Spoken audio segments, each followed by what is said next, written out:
Hello guys, welcome to Alpha once second and I am your favourite mentor Anirudh দাদা। তো basically আজকের ভিডিওটা যারা জুনিয়র সেকশন আসো, দ্যাট মিনস যারা 7 থেকে 8-এ উঠতেছো বা 8 থেকে 9-এ উঠতেছো বা 9 থেকে 10-এ উঠতেছো, তারা নেওয়া হইব।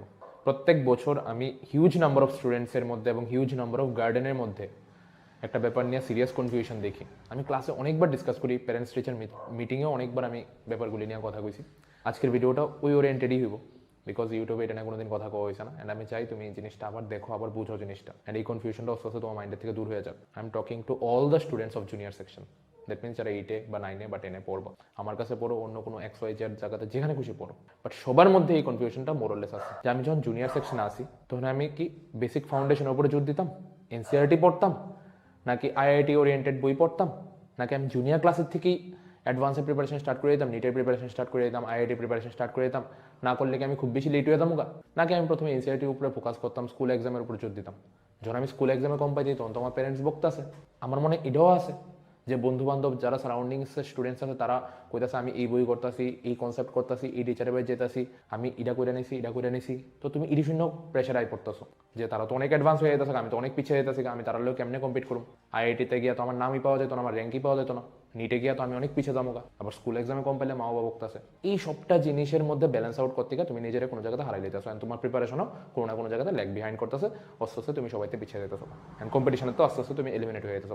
কেরে? কারণ দুইটা কনফিউশন তোমার মাইন্ডে চলতেছে যে আমি কি বেসিক পড়ুম, এনসিআরটি পড়ুম, নাকি আমি ফাউন্ডেশনের দিকে নজর দিব, আমি কি আইআইটি নিটের লিগে এখন থেকে প্রিপারেশন স্টার্ট করে দিতাম। তো এটা একটা সিম্পল আনসার হইতে পারে এই, যেটা আমি বিলিভ করি, অ্যান্ড আমার এখানে সব স্টুডেন্টরা আমি এই ওয়েতেই প্রিপেয়ার করি। যারা এখানে পড়ো তারা অলরেডি জানো, অ্যান্ড এটাতে রেজাল্টও আইতেছে, প্রত্যেক বছর টপ নচ রেজাল্ট আইতেছে, স্টেট র্যাঙ্ক 1-2 আইতেছে, আইআইটিতে ন্যাশনাল র্যাঙ্ক আইতেছে, নিটে টপ মোস্ট র্যাঙ্ক আইতেছে। অ্যান্ড এটা সিম্পলিফাইড আনসার হয়েছে, শুধু আমি না, থ্রু আউট দ্য কান্ট্রি অনেক মেন্টার এটাই তোমার কইব, যারা ভালো মেন্টার, যারা তোমার অ্যাকচুয়ালি ভালো চায় অ্যান্ড যারা জানে অ্যাকচুয়ালি কেমন গাইড করুন লাগে।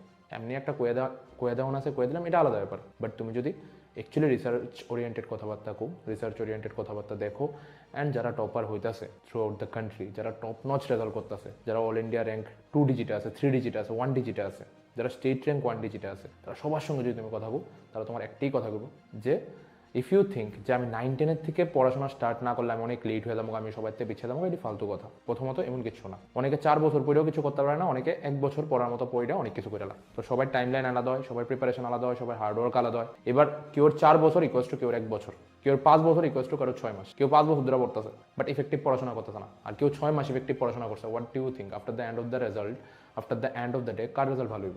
তো এটা সবার লোক কম্পেয়ার করাটা বন্ধ করো, যে এমুক এটা পড়ে লেতেছে, এমুক অ্যাডভান্স করে লেতেছে, এমুক সারিটা পড়ে লেতেছে, এমুক সারিটা করে লেতেছে, করতে দো, রেজাল্ট তোমারই, জাস্ট কনসিস্টেন্ট থাকো, যাই করতেছো এটার মধ্যে কনসিস্টেন্ট থাকো, রেজাল্ট তোমারই। সেকেন্ড অফ অল ইস, প্রথমে যখন তুমি ফাউন্ডেশন সেকশনে আসো, দ্যাট মিনস তুমি যখন জুনিয়র ক্লাসে আসো, ফার্স্ট কাজ হচ্ছে তোমার এনসিআরটি সবটা গো থ্রু করা। এনসিআরটি যা টপিক আছে খুব বেসিক, আই নো, বাট এই জিনিসগুলোর গ্রিপে আনা। আইসিএসসি আইএসসি বোর্ডের ব্যাপার আলাদা, I am talking to the CBSE students and state board student. প্রথমে তোমার এনসিআরটি, দ্যাট মিনস যেটা তোমার টেক্সট বুক, তোমরা টেক্সট বুক এনসিআরটি যারা সিবিএসসিতে আসো, যারা আইসিএসসি আইএসসিতে আসো তারা সেলেনা পাবলিকেশনের বই আছে, তোমরা টেক্সট বুক অলরেডি খুব ভালো, তো তোমরা টেক্সট বুক ডেফিনেটলি ফলো করবে। বাট যারা সিবিএসসিতে আসো, তোমার কাজ হচ্ছে প্রথমে এনসিআরটি গো থ্রু করা, এনসিআরটির মধ্যে যা কনসেপ্ট আছে, যা চ্যাপ্টার আছে, ওইটা সবটা গ্রেপে আনা। ওইটা 0 থেকে 100% আমি সব কিছু দিতে পারি। আমি এনসিআরটি বেসিক কনসেপ্ট হয় না, আমি অ্যাডভান্সলে বাড়াবাড়ি করতেছি, লাভ কি? না অ্যাডভান্স হইতেছে না বেসিক হইতেছে, and after the end of the year result is 0। ওইটা যাতে না হয়, প্রথমে আমি বেসিক সব হাতে নিয়ে আমো, এনসিআরটি পুরো আমার গ্রিপে থাকবো, এনসিআরটি এক্সারসাইজের যেখান থেকে যা খুশি কোশ্চেন করুক, ইন্ডেক্স কোশ্চেন যা খুশি করুক আমি সব পারি, পিআইকিউ আমার যা দোক আমি সব পারি, স্কুল এক্সামে যা কোশ্চেন হোক আমি সব পারি। এবার যখন আমি বেসিকটা গ্রিপে নিয়ে আইছি, তারপর আমি আস্তে আস্তে অ্যাসোসিয়েটেড অ্যাডভান্স টপিক যেটি আছে ওইটি কভার করতে থাকো। মানে এটা তোমার মেন্টার তোমার আরও ভালোভাবে গাইড করতে পারবো। ডেফিনেটলি আমি তোমার কেমিস্ট্রিতে গাইড করতে পারবো, বায়ো মেন্টার বায়ো গাইড করতে পারবো, ফিজিক্স মেন্টার ফিজিক্স গাইড করতে পারবো। তো তোমার মেন্টার আস্তে আস্তে বেসিকের তো অ্যাডভান্সে নিয়ে যাবো। প্রথমে যদি আমি অ্যাডভান্সে জায়গা, ঠিক আছে, 2-3 জন স্টুডেন্ট, 5 জন স্টুডেন্ট, 10 জন স্টুডেন্ট, 10% স্টুডেন্ট বাড়িতে বেসিকটা করে কভার করে নিল। বাট আমি যদি সবারই না অ্যাডভান্সে জায়গা, তাহলে দেখা গেল 90% স্টুডেন্ট বেসিকের কোনো আইডিয়াই নাই। হ্যাঁ, colloid, true solution, suspension Ede বুঝে না। আমি হেরে পড়াইতেছি কি কলয়েডকে কেমন সেপারেট করবো, কলয়েডের সেপারেশন মেথড কি, আরে হের তো আগেটা বুঝবো না কলয়েড কি, ট্রু সলিউশন কি, সাসপেনশন কি। হ্যাঁ, অ্যাটমিক স্ট্রাকচারের বোর অ্যাটমিক মডেলই জানে না, আমি হেরে এসপিডিএফ ইলেকট্রনিক কনফিগারেশন শিখাইতেছি। এটা তো মুখস্থ হয়ে যাচ্ছে না। It's chemistry, it's science, it's not history, it's not geography, যে আমি না বুঝে মুখস্থ শিখালে হয়ে যাবো। তো ওই সাবজেক্টগুলি মুখস্থ শিখলে লাভ হয় না, ওই সাবজেক্টগুলি বুঝিয়ে শিখন লাগে। এই জায়গায় যদি তুমি সায়েন্সের কেমিস্ট্রি বায়োলজি ফিজিক্স না বুঝে মুখস্থ শিখো আরম্ভ করো, হোয়াট ডু ইউ থিঙ্ক কয়দিন তোমার মনে থাকবে? 1 মাস, 2 মাস, 6 মাস? তোমার যদি আইকিউ খুব ভালো হয় 6 মাস। ডু ইউ থিঙ্ক এক্সামে যখন তুমি বইবা, যখন তোমার মাইন্ডে 3-4 বছরের প্রেশার থাকবো, 3-4 বছরে যত কনসেপ্ট তুমি শিখছো ওই সব কিছু তোমার মাথার মধ্যে লইয়া যখন তুমি বইবা, ডু ইউ থিঙ্ক হঠাৎ করে তোমার একটা র্যান্ডম কোশ্চেন দেখলে জিনিসগুলি মনে আইব? তোমার কপির কোন জায়গাতে তুমি কোন কর্নারে কি লেখা রাখছো হঠাৎ করে তোমার দেখেই মনে আইব? নো, কোনোদিনও না। তুমি যদি বুঝা পড়ো তাহলেই মনে আইব। এখানে বুঝা পড়াটা খুব বেশি ইম্পর্টেন্ট, নাকি মুখস্থ করা। তুমি এখানে মুখস্থ করবার লিগে আইতেছো না, এখানে তুমি বুঝা পড়ার লিগে আইতেছো। তো প্রথম কাজ হয়েছে আমি এনসিআরটির একবারে সব কিছু কভার করে নেবো, একবারে বেসিক থেকে একবারে অ্যাডভান্স লেভেল অবধি। আমার টেক্সট বুকের বেসিক থেকে অ্যাডভান্স লেভেল অবধি আমি সব কভার করে নেব। এক্সারসাইজ, ইন্ডেক্স কোশ্চেন, পিওয়াইকিউ সব যাতে আমার গ্রিপে থাকে। Once I covered all this thing, then I will go to the associated advance topic. And এটাতে আমার কে গাইড করবো? আমার রেসপেক্টিভ সাবজেক্টের মেন্টর। স্যার তোমার আস্তে আস্তে অ্যাডভান্স স্টেপে লয়ে যাবে। This should be the way.